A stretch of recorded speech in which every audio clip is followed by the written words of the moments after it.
a gente estava falando sobre o pacto da criação feita por Deus.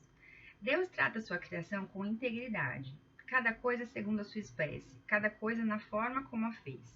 Devemos tratar nossos companheiros de criação com a mesma integridade com a qual Deus trata. Quando o amado que a tem feito tem o respeito pelo que ele fez. Amando o amado que a tem feito, tendo respeito pelo que ele fez. Devemos conscientemente cuidar da integridade de cada coisa que nós tocamos. A nossa relação pessoal com Deus é fortalecida quando damos o mesmo tratamento de Deus às coisas que Ele criou. Como é que a gente pode tratar a natureza de uma forma menor do que Deus, o grande Deus, a trata, né? Para o cristão, o valor de uma coisa não reside nela mesma, de modo autônomo, mas ela tem valor porque Deus a fez, eu já disse isso. O elemento material é digno de todo respeito por ter sido criado por Deus do mesmo modo que o homem. E aí a encarnação de Cristo vai nos mostrar a questão do valor das coisas materiais. Qual é o pacto de Deus com relação à criação, né? Eis que estabeleço meu pacto convosco, humanidade, e com a vossa descendência depois de vós, e com todo ser vivente que convosco está. Então, o pacto de Deus com relação à criação é completo. O seu pacto foi igualmente com a humanidade e com a criação, as demais partes da criação. O meu arco tenho posto nas nuvens, por sinal de haver um pacto entre mim e a terra. Promessa de Deus que abrange toda a criação. Deus está interessado em toda a criação. Ele não a despreza, tanto é que existem promessas de renovação, transformação, glorificação também da natureza quando Cristo voltar, tá? A natureza aguarda com ardente expectativa a redenção do nosso corpo, porque quando os nossos corpos humanos forem levantados dentre os mortos, então também a natureza será redimida. Então você veja a importância e a efetividade desse vínculo, né? O sangue do cordeiro remirá o homem e a natureza, juntamente, como na Páscoa do Egito, em que o sangue colocado na porta salvava tanto os filhos dos hebreus como seus animais. Então a gente tem várias provas na Bíblia dessa relação, né? Não tem lugar na Bíblia em que se façam distinções platônicas concernentes à natureza. Assim como a morte de Cristo redime os homens, incluindo seus corpos, das consequências da queda, assim a sua morte redimirá a natureza como um todo das consequências do mal quando formos ressuscitados. Até que isso aconteça, diz o Schaeffer, a gente deve procurar no presente, com base na obra de Cristo, a cura ou recuperação fundamental de cada parte da criação que foi afetada pela queda, né? Horas, então é responsabilidade nossa fazer o melhor que nós pudermos pela restauração da natureza, assim como nós fazemos pela restauração dos homens, né? Então a gente tem todo o envolvimento de pregação do evangelho, missões, trabalhos assistenciais, trabalhos psicológicos. A gente está sempre batalhando para tentar criar a partir daqui já uma humanidade transformada, melhorada, santificada, onde o Espírito Santo atue. E a gente tem que fazer isso também pela natureza, claro que num outro nível, porque a natureza tem as diferenças, né, com relação à consciência. A natureza tem uma outra forma de entender o mundo, né, de pensar o mundo, se é que a gente pode falar em pensamento. Mas é nossa obrigação também fazer o melhor possível para que a natureza exista da melhor forma possível enquanto a gente está por aqui, né?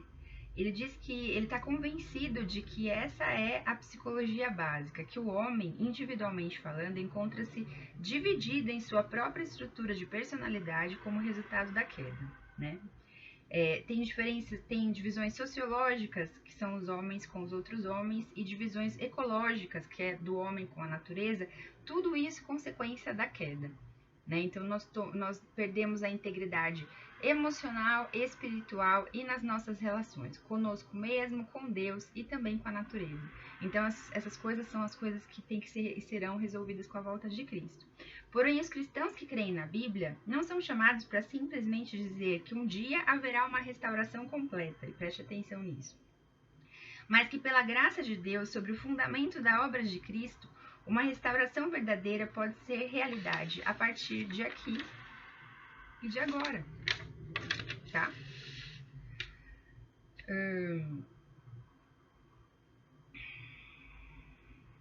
aí ele vai falar, por exemplo, eu achei bastante interessante, ele pergunta o que nós temos feito para acabar com as divisões sociológicas, né, que são resultantes da queda.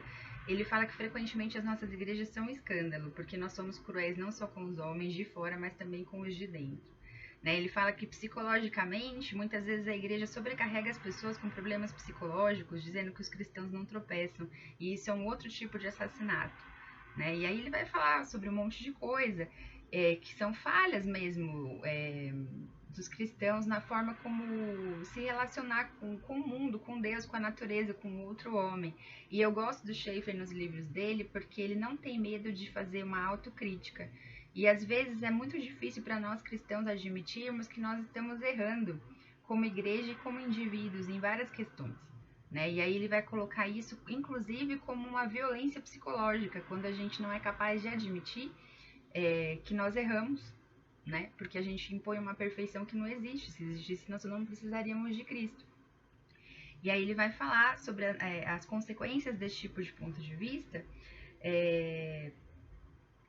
na nossa vida de uma forma integral e também na nossa relação com a natureza. Ele fala que o cristão que crê na Bíblia deve ser o homem que, com a ajuda de Deus e no poder do Espírito Santo, já está tratando a natureza no modo presente da forma em que então será tratada no porvir.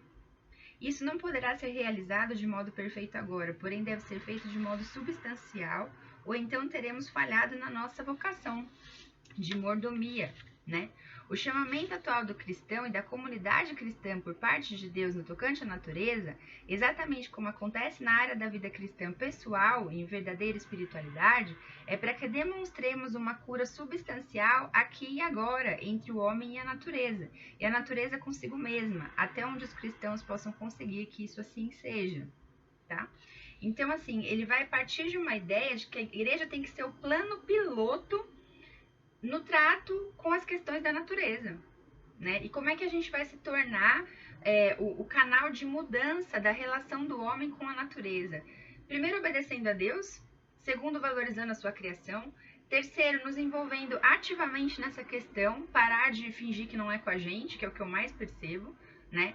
E a partir daí, estudar realmente, ir atrás de pessoas que falem sobre política ambiental, que falem sobre as questões ambientais, aprender de fato o que precisa ser preservado, até onde nós podemos ir na utilização dos recursos naturais, até onde nós não podemos ir, e começar a transformar isso num tema de debate dentro das igrejas, né? A gente precisa se abrir para um diálogo com o mundo, não para a gente ser influenciado pelas coisas ruins, mas para a gente colocar o nosso ponto de vista cristão para o mundo, né? Então, como é que a gente vai...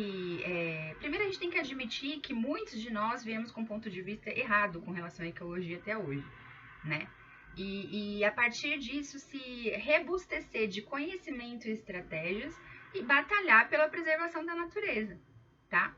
E aí nós temos na nossa igreja uma desembargadora que trabalha só com o direito ambiental. Ela tem várias histórias interessantes para contar. A gente fez até uma live que está disponível lá no canal da Igreja Presbiteriana Jaó, falando sobre o livro do Schaeffer, e onde tem um biólogo também falando, e ela falando.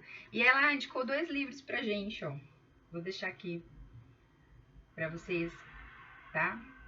Um falando sobre desenvolvimento sustentável e outro falando sobre a política ambiental do nosso país. Eu li e eu fiquei pasma em como a nossa Constituição é legal nesse quesito. A gente tem leis muito interessantes de proteção ambiental que fazem todo sentido. Só que, claro, aqui no Brasil tudo é complicado na prática, né? Mas o fato é, se a gente diz que a gente obedece à lei como cristãos, então a gente tem que obedecer essa também, tá? Essa questão de a gente se tornar ponto de partida, plano piloto, né, para a luta ambiental, ele constrói da seguinte forma: ele diz que a igreja deve ser uma planta piloto em relação à cura ou reconciliação do homem consigo mesmo, do homem com seu próximo e do homem com a natureza. A igreja tem sido tudo isso? Temos que ser melhor que os hippies, que estavam certos na crítica, mas errados no panteísmo. Tá? E eu acho que todo mundo aí que entrou em contato em algum nível com o movimento hippie sabe que eles defendiam muito a questão da ecologia e a natureza. E a volta a uma vida mais saudável, né?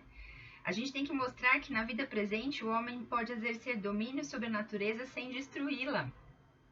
Custa mais dinheiro, pelo menos no princípio, viver dessa forma e tratar bem a terra, só que há ocasiões quando plantar árvores é um importante trabalho. E aí tem um outro livrinho chamado A Vida Social das Árvores, que é genial. Eu descobri que as árvores realmente elas vivem em sociedade, inclusive se uma tá mais fraquinha da mesma espécie, por meio das raízes elas compartilham seiva e elas fortalecem as que estão mais fracas num ecossistema fixo, né, estável. E ele conta o seguinte, ele era um engenheiro florestal que trabalhava basicamente explorando, cortando árvores e vendendo madeira. E um dia ele começou a entrar em contato com alguns estudos e descobrir que se ele preservasse aquela floresta, a médio e longo prazo ele ganharia mais dinheiro do que cortando a madeira. Então, até economicamente, a forma como a gente explora a natureza é equivocada, né? Aí o Schaeffer vai falar que existem dois fatores que conduzem à destruição do nosso meio ambiente, o dinheiro e tempo. Ou, para usarmos outra expressão, cobiça e pressa. Aí na Bíblia a gente tem, obviamente, textos que dizem que cobiça é pecado, e também fala que a gente não deve andar ansioso com coisa alguma. Então, se a gente tem uma relação com a natureza pautada em cobiça e pressa, a gente está pecando, né? A questão é, ou parece ser, vamos atrás da consecução de um benefício imediato com a economia de tempo, ou vamos fazer o que realmente deveríamos fazer como filhos de Deus, né? O que nós, a comunidade cristã, temos que fazer é negar ao homem o direito de violar a terra, do mesmo modo que lhes negamos o direito de violar as nossas mulheres, né? E aí parece que ele fazer esse paralelo é meio absurdo, mas só é absurdo para quem deprecia a natureza, né? Deve-se renunciar a um pouco dos lucros a fim de que a natureza não seja explorada. Pressa e cobiça resulta em destruição e feiura, e como cristãos temos que aprender a dizer chega, né? Aí ele vai fazer uma comparação da relação homem-mulher com a relação homem-natureza. Se tratamos a natureza como se ela não tivesse valor em si, nosso próprio valor decresce. Da mesma forma como o homem que entende submissão como opressão e exploração, ele perde a oportunidade de ter uma esposa que lhe seja coroa sobre a cabeça, né? Então, assim, toda vez que a gente olha algo que está sobre a nossa liderança de uma forma menor do que nós, e por isso a gente pode explorar, oprimir, de fato ali não preservar, não valorizar, não honrar, a gente está destruindo nós mesmos. E assim, só para encerrar essa aula, né, eu espero que vocês tenham entendido a ideia do Schaeffer, o fato é o seguinte, sendo bem prática, nós dependemos dos recursos da natureza para existir como espécie. Estava até comentando com o Marcos esses dias, né? Aqui em Goiás, nós deveríamos ser as pessoas que mais defendessem a Amazônia do país, porque nós dependemos das chuvas da Amazônia, né? E aí, conversando com um professor de geografia esses dias, ele me disse o seguinte, nós estamos na mesma linha com relação à linha do Equador e as outras linhas, né, que separam aí a Terra imaginárias, nós estamos na mesma linha do deserto do Saara ali na África, né? E muito provavelmente o que aconteceu ali pode vir a acontecer aqui se a gente não preservar as nossas florestas, né? E aí quando eu vejo o pessoal falando, vamos queimar tudo, fazer pasto, porque vaca dá dinheiro, né? Eu fico pensando só nisso. E quando parar de chover, gente? E quando virar deserto? Né? A gente tem uma responsabilidade também com as próximas gerações, né? Então, vamos como cristãos parar de se envolver com idolatrias políticas e começar a pensar nas coisas objetivamente e como a Bíblia nos ensina, né? A natureza é criação de Deus, nossa irmã de criação. Então, ela, num certo ponto de vista, ela é semelhante a nós.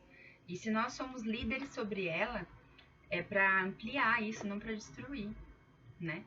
Então vamos restaurar, vamos se envolver com a restauração do homem com outros homens, do homem com Deus e do homem com a natureza, porque esse é o nosso papel como cristãos. Um grande abraço, até a próxima, fiquei muito feliz aí de conhecer vocês desse jeito meio unilateral, mas é um privilégio para mim falar desse livro, falar desse tema e ensinar alguma coisinha aí para vocês. Um abraço e até mais.